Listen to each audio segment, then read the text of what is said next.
নিরপেক্ষ হয়, নির্বাচন যদি বিতর্কিতহীন হয় তাহলে অবশ্যই কেন মেনে নেব না, সব দলই আমরা মেনে নেব। কিন্তু অবশ্যই এখানে একটি শর্ত আছে যে নির্বাচন নিরপেক্ষ হতে হবে, নির্বাচন শান্তিপূর্ণ হতে হবে। আমরা যেসব অনাকাঙ্ক্ষিত ঘটনা দেখছি, যেভাবে মানুষকে বিভ্রান্ত করার চেষ্টা হচ্ছে, সেই এরকম বিষয় তো অবশ্যই মেনে নেওয়া যাবে না।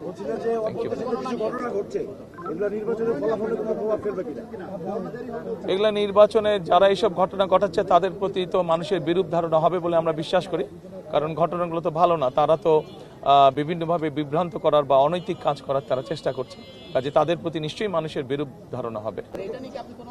ফল গণনায় কেন দেরি হবে? দেরি হবার কোনো কারণ নেই। কেন দেরি হবে? আমরা সমগ্র দেশের মানুষ যেখানে একটি দ্রুত তারা যা ভোট দিয়ে এসছে তার ফল তারা দ্রুতই চাইবে। আমরা আশা করব যে নির্বাচন কমিশন চেষ্টা করবে যাতে দেশের মানুষ দ্রুত তার ভোট প্রদানের যে ফল সেটা তার মানুষকে সামনে উপস্থাপন করবে।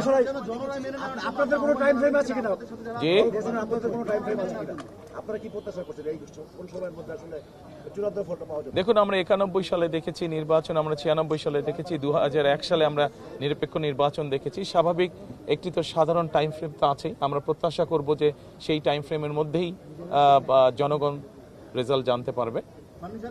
জনরায় মেনে নেওয়ার জন্য বাংলাদেশের সবসময় প্র্যাকটিস দেখে যায় বলে নির্বাচন সুষ্ঠু হয়নি।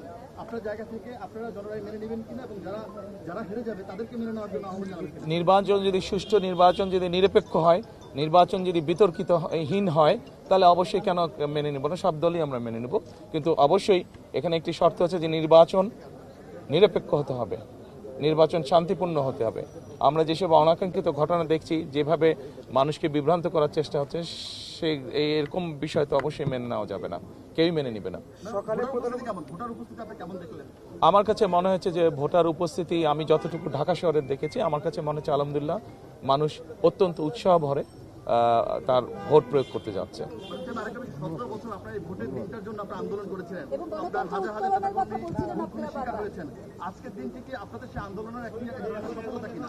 এটা শুধু আমাদের আন্দোলনের সফলতা না, 17 বছর ধরে বাংলাদেশের কোটি কোটি মানুষ, কোটি কোটি ভোটারই ভোট থেকে বঞ্চিত ছিল, ভোট প্রদান থেকে বঞ্চিত ছিল।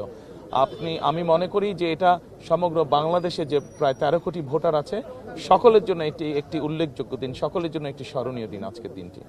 ধন্যবাদ, সকালে ভালো থাকবেন। Thank you.